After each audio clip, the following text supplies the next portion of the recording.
What's going on, guys? I'm Micah from Michelin Honda, and I'm going to introduce to you guys the Civic Touring. So this is going to be your key fob right here. It's pretty basic. We got lock, unlock. This is going to be for the remote start, and then to open up the trunk, and then to sound the alarm if you lose it in the parking lot. So the lock is pretty self-explanatory. You're going to lock it once. That's gonna lock it. If you press it again, that alarms it. Okay, and then unlock. If you press it once, it'll unlock the front, and then the front driver's side. And then if you do it twice, it'll unlock all the doors.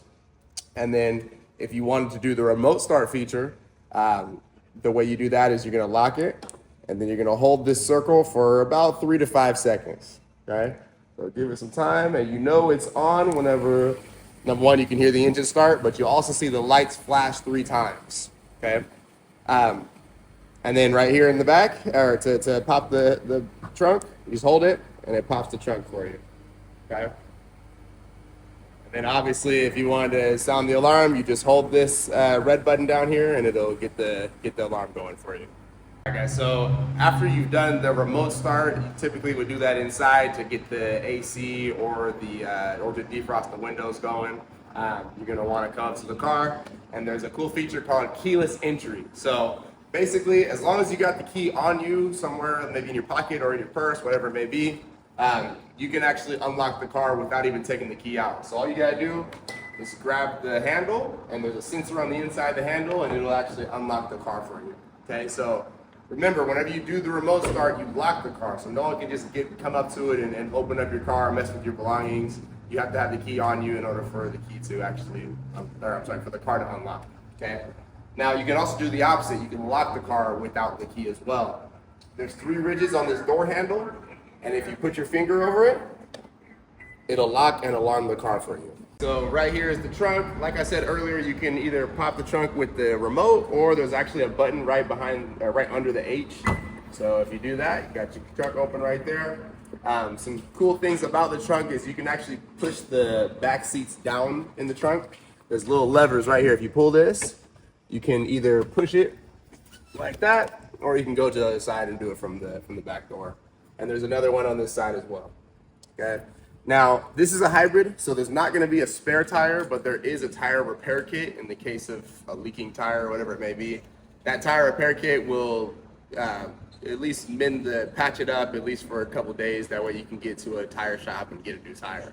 So that's going to be right under here, where a spare tire normally would be. You got the kit right there, and instructions are all on it. Once you have gotten in the car, even though you did the remote start, the car is not fully functional yet. The only thing the remote start is going to do is get the air conditioning system going, and if it's cold outside, it'll start your heated seats as well. But to actually drive and see all the capabilities, you just want to press the brake with your foot. Obviously, you want to have the key on you and press the power button.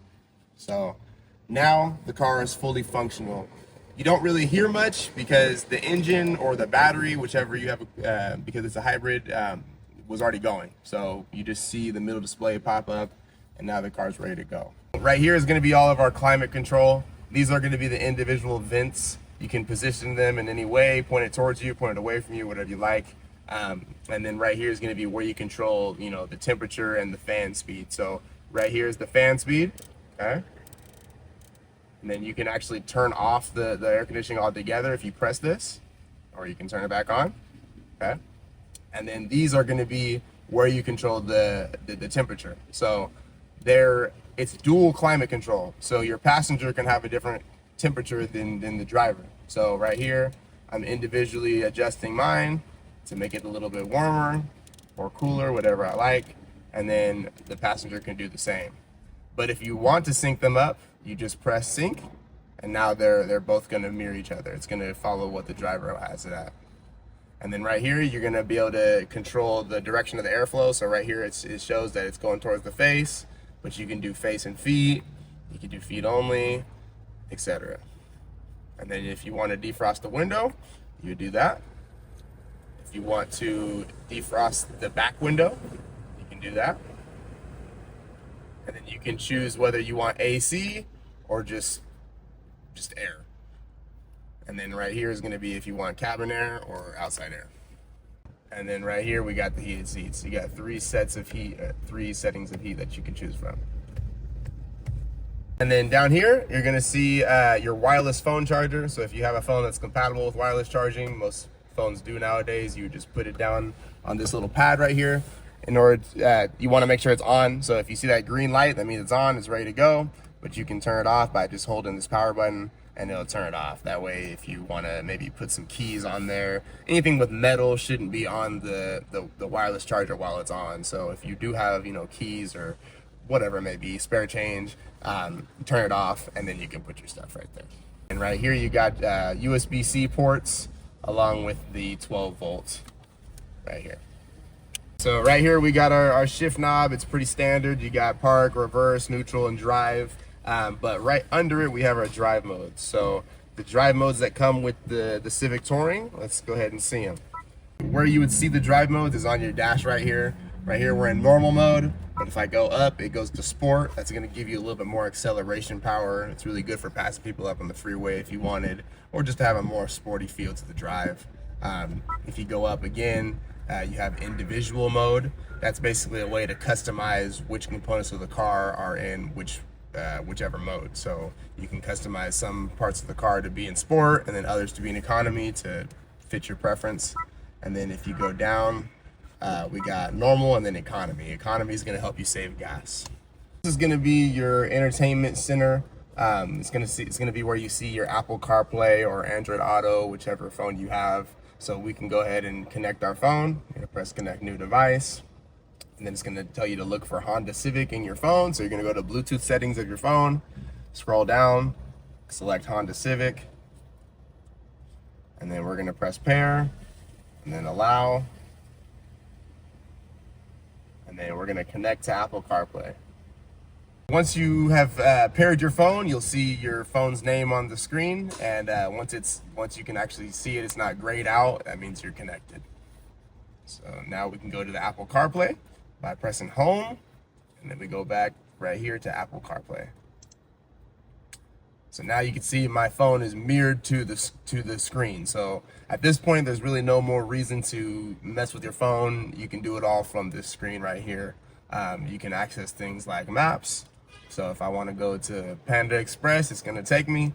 It's basically mirrored to your phone. So if you have your home address saved into your phone, you're going to be able to see that right there. And your recent locations that you have gone to, all that good stuff. Another thing that's exclusive to the Civic Tourings is going to be that it has Google built in. So you have your Google Assistant right here. You can ask it anything. Who was the third president of the United States? Archives.gov, they say. Thomas Jefferson, a spokesman for democracy, was an American founding father, the principal author of the Declaration of Independence, 1776, and the third president of the United States. So you also have things like Google Maps right here. So even if you don't connect your phone, you're still gonna have Google Maps, and it's not a subscription, it just comes with the car. It's satellite connected, so let's say you're in a situation where you don't have cell service, you can still use this to find your way around. And if we go back home, we have the Google Play Store, so you can download apps with your Google account if you wanted to, and that's going to be pretty much the Google Assistant. So we got our steering wheel right here, and on the steering wheel we got some different controls that we can use while we're driving. So on the right hand side we got our Honda sensing features. So those Honda sensing features are going to be two features in specific: the adaptive cruise control and the lane assist. That's going to be all controlled right here.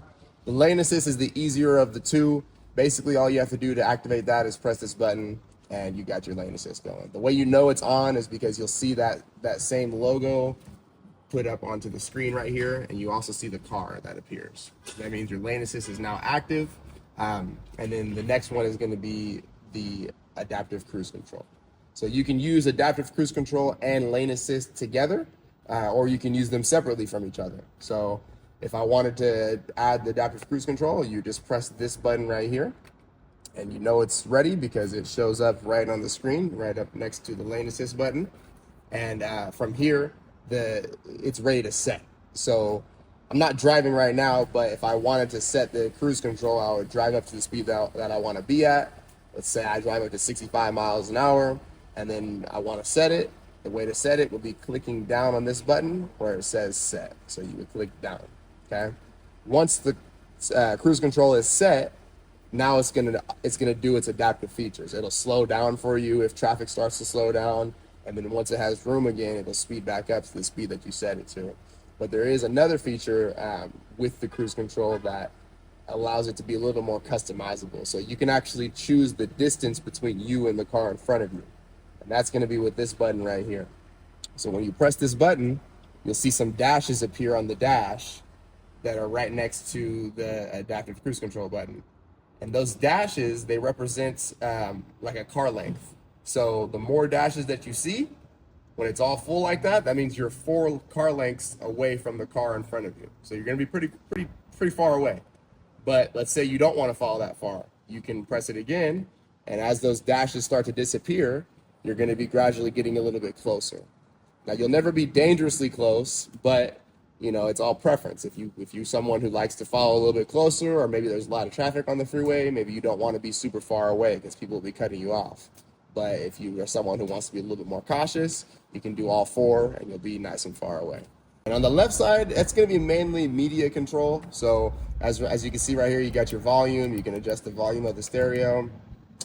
You can scroll in between different songs, or if you're just using like the FM radio, for example, you can scroll between different stations.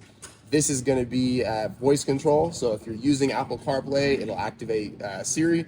If you're using Android Auto, it'll activate Alexa, I believe it is. And then if you're not using either one of those, it'll use the car's voice control, which allows you to, you know, make a phone call if you wanted, and then other different options that the car allows. And then right here, this little rolling cylinder thing allows you to customize what you see on this side of the display. So both sides have it, and you can customize what you see on both sides of your dash. Okay, and if you press it, it'll select the option. So let's see. Let's say I want to see FM radio. I press it, and it starts my radio. The last thing for the steering wheel is going to be the paddle shifters and your sticks up here. Basically, these paddle shifters, they're not actually paddle shifters in the sense of what you would think of for switching gears, because this is a hybrid. So for this actually controls the regenerative braking. So with hybrids, a way to maximize your battery usage is you can use regenerative braking. And how that works is whenever you're cruising, if you press the plus, it will automatically cause the car to brake for you. And what that does is it uses the energy of the motion of the car and it puts it into the battery. So it charges up the battery faster than it would if you weren't using it. Okay, so you can increase the amount that the car will brake for you, or you can decrease the amount depending on how you like it. Okay, so you can customize how the car brakes when using regenerative braking. And then these ones are going to be pretty standard. You got your windshield, your blinkers, so you can obviously turn to the right, or you can turn to the left. If you press towards you, it'll turn on your brights. And then right here, you can customize your lights. So if you put it on auto, it'll automatically turn on your lights whenever it gets dark outside. And then if you turn off, it'll just basically keep the lights off. And then this one is to turn on your lights, and this is for your brights. On this side, this is going to control your windshield wiper. Okay, so if you do this, it'll activate the windshield wiper. If you press it down once, it'll make it be continuous to a specific tempo. And so the tempo is controlled right here. So if I twist this little knob or shifter, whatever you want to call it, it will increase the speed of the tempo for the windshield wipers. Now we're on to everyone's favorite feature, the moonroof. So as you can see right now, the moonroof is closed. You can obviously, just open it just to get some sunlight in if you wanted. This window is actually tinted, so it's not going to be beaming down on you super hot. But you'll still get some more light in it, as opposed to having it closed. But there's a couple different settings you can use for the moonroof. You can open it up all the way by clicking back this button on the left-hand side up here. and that'll open it up all the way.